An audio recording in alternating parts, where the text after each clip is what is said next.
Welcome to the video series, How to Build Your Food Truck with me, Frank Baltierez, and in today's video, we're gonna be covering some Q&A, and I wanted to say thank you to all the subscribers that have been following me for some years now. To all the original subscribers from the beginning, thank you, and also to the new subscribers, welcome to the channel where we teach you how to build food trucks from scratch, from A to Z, food trucks, food trailers, not so much on the food truck, but usually all trailers, but it's all the same when it comes to construction. It's all ABC. So with that, I take you step by step, how you can convert it from empty to a full kitchen on wheels. Kind of like you see behind me, there's a hood right on top of my head, the stainless steel right here. This is actually where food cooking equipment would go. So I just want to make sure that I'm in my element to be able to talk to you guys about food trucks.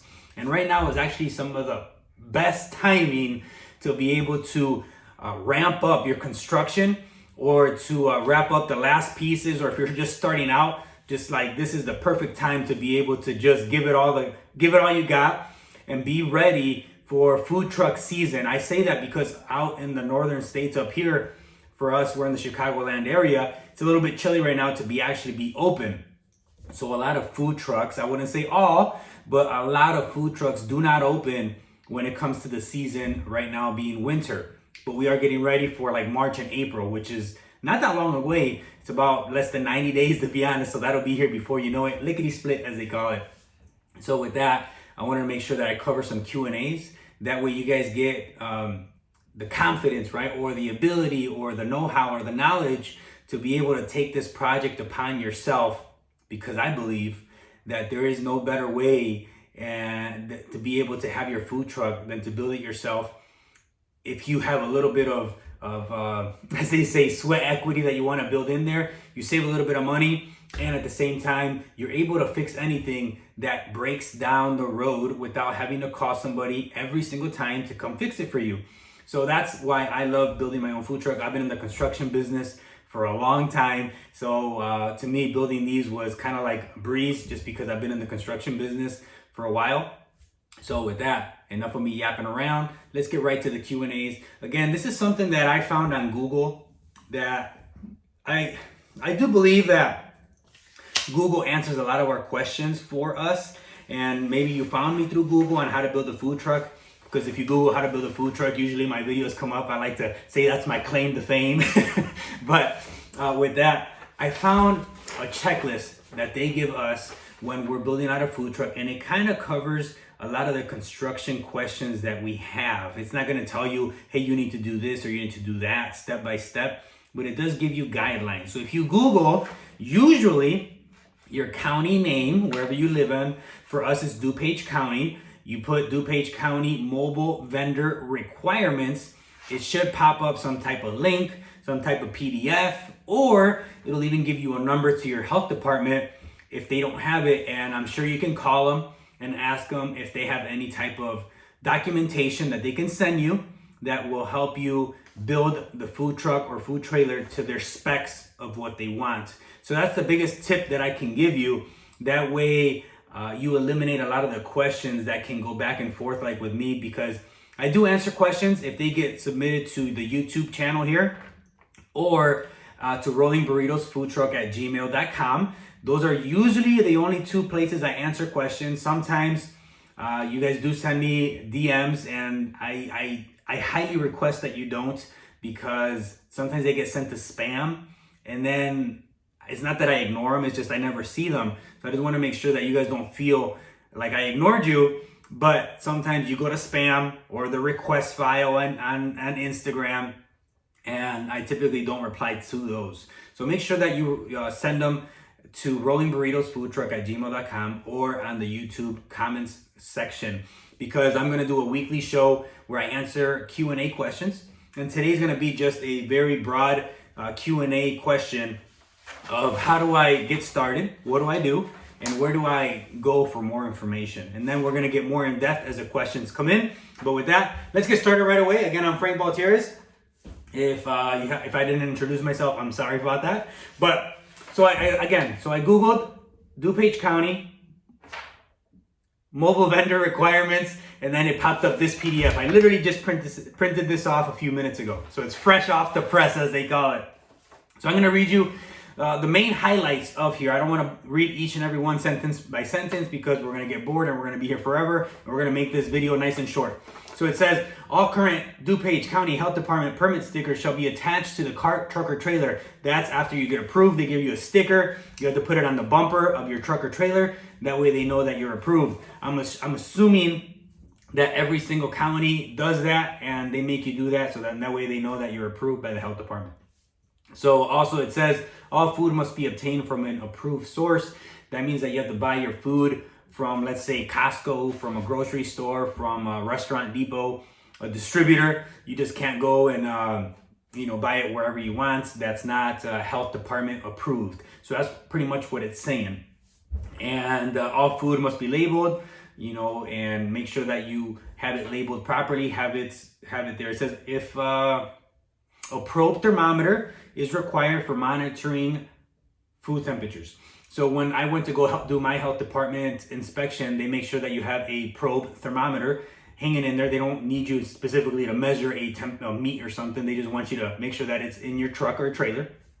So it says all hot food must remain an internal temperature of 135. All cold temperature foods must be 41 or below. All hot foods not sold by the end of the day must be discarded. Direct hand contact with foods is prohibited. Using tongs, deli paper, or similar items to handle food products. So that's pretty sanitary stuff right there. Maybe we'll call it basic stuff that we should know as food people. It says all bakery items must be pre-wrapped or covered and provided with deli tissues. Food prep area must be in truck trailer. If a cart have overhead protection. So all I'm saying is that if you're outside, make sure you have a tent over you, not just open to the elements. All disposable forks, knives, and spoons must be wrapped. All areas of the cart must be clean and good repair. A cart, truck, or trailer must return to a approved commissary for cleaning and servicing daily.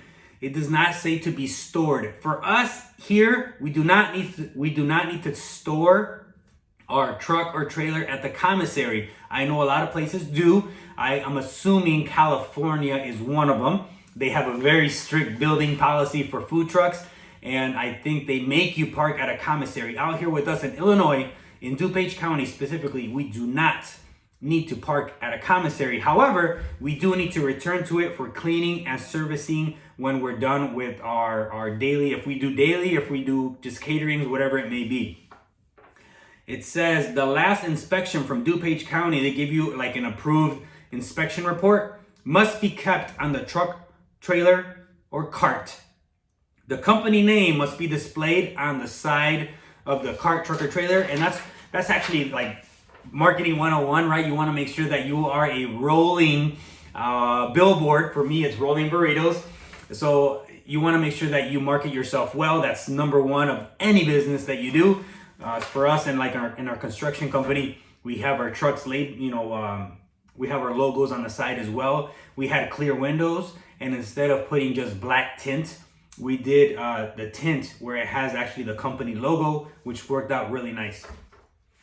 It says, this is a very important one. I have not talked about this in any video up until today. So make sure you listen to this one.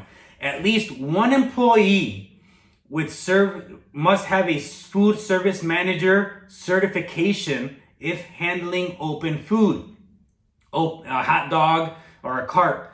Other employees should have a food handler training certification. So one person for us needs to have a food service sanitation manager certification. That one's actually a pretty, I would say, kind of a hard test because it needs to be proctored. Proctored, all it means is that someone's watching over your shoulder, literally making sure that you're not cheating on your test. And it's pretty stringent in the aspect of they want to make sure that you know your food stuff and you're not going to give someone food poisoning, because that's the last thing we want in our business. You might even have to change your name after that because that's what the customer is going to remember. Be like, that food truck gave me, you know what they'll give them. And another important one, verify municipal, that means your building department, and fire requirements prior to operating. So every city will have its own maybe fire department requirements that they want you to have, or the city wants you to pull maybe like a permit. So they have their own little small rules. It might not be something crazy, but they just want to make sure that you register with the city. The health department is one thing, and then working in the city of your choice is another thing. So two totally different things. Don't get them confused. All right, here we go. Last but not least, this is the last part, and then we're going to get out of here. If open food is prepared or served, the truck or trailer must be constructed to meet ANSI or NSF requirement standards. The menu and trailer design will need to be reviewed and approved in advance. All that means is they want to see a blueprint. And this is kind of like my blueprint that I have. You can take a screenshot of that if you want. It doesn't bother me. You can copy it, whatever. If you build it like mine, it would be actually a privilege. I will not take offense if you build an exact duplicate of my trailer. I do know that there's a specific gentleman out in Vegas that he's been doing some consultations with me. A few others have done consultations with me. So if you want that, again, rollingburritosfoodtruck@gmail.com. He built one. It was white. It was the exact same brand. It was the exact same size. His was 8 foot. I think that's the only difference. A little bit wider, which is fine. But he's like, I want to build it exactly like you have it. And I'm like, that's cool, man. Let's do it. So it's like an honor to be able to have that. It's pretty cool to have that. But anyways, and it's all because of you guys and watching the videos and helping you guys out. All shelves and counters to be stainless steel. All millwork, cabinetry to be stainless steel and on 6-inch legs. The order window must be screened. I buy mine from JR Aluminum. Cold holding units or your refrigerators must be NSF 7 or equivalent. Household units will not be approved. So with us here, I know some counties are a little bit different, maybe like in rural areas where they allow you to have like a household refrigerator. Out here, you cannot have any type of household equipment, no household stoves, no household refrigerators. Just so we're clear and you guys know like what it is for me. It could be similar for you or very different. It just depends on what it is. If an ice maker is installed, it must be NSF approved. I don't have an ice maker. A wastewater reservoir, or that means your water tanks, which I get from Class A Customs, must be at least 15% larger than the freshwater tank. So the wastewater tank must be 15% larger than the freshwater tank. So gray water needs to be bigger than the freshwater. Just remember that and make sure that you buy your tanks adequately. Cooking equipment, refrigerator, and freezer units must be on locking casters or 6-inch legs. Hand sink must be at least 12 inches in width, the bowl size. It must be supplied to do hot water, cold water, soap, and paper towels for vendors and with open food. A 3-compartment sink with dual integrated drain boards, at least 60 inches from left to right, for washing, rinsing, and sanitizing is required. So that's why you guys see the one that I use, which is an advanced Tapco. All these I do have in a spreadsheet that you can request at rollingburritosfoodtruck@gmail.com. It is no longer free. Just want to make sure you guys know that I never did this as a business, but that spreadsheet is no longer free. You guys have to send me an email and I'll let you know how you can get access to that. Maybe at one day I'll have it more automated, but as of today, I do not. If cooking on the truck, provide approval from a local fire department on the ventilation hood. You guys can see that hood right behind me. That's a 7-foot hood that I have back there. All gas equipment to be used using commercial gas lines. A power source must be located on the truck or trailer. That just means that you need to have a generator on board. That's all pretty much it means. The floors, walls, and ceilings of the truck will need to be durable and easily cleanable. They don't say specifically what you need to use, but right here, because it gets so hot, I use stainless steel, which is easily cleanable. And on the walls, I use FRP. I still recommend do not use FRP. I love white aluminum, and that's easily cleanable and durable. My floors, there's only 2 things you can use: aluminum diamond plate and the Husky coin gray flooring. I prefer the Husky coin gray flooring. It's like it's a very durable one-piece thing to use, and it's very easy to install. Last but not least, the last 2, a trash can must be on the truck or trailer.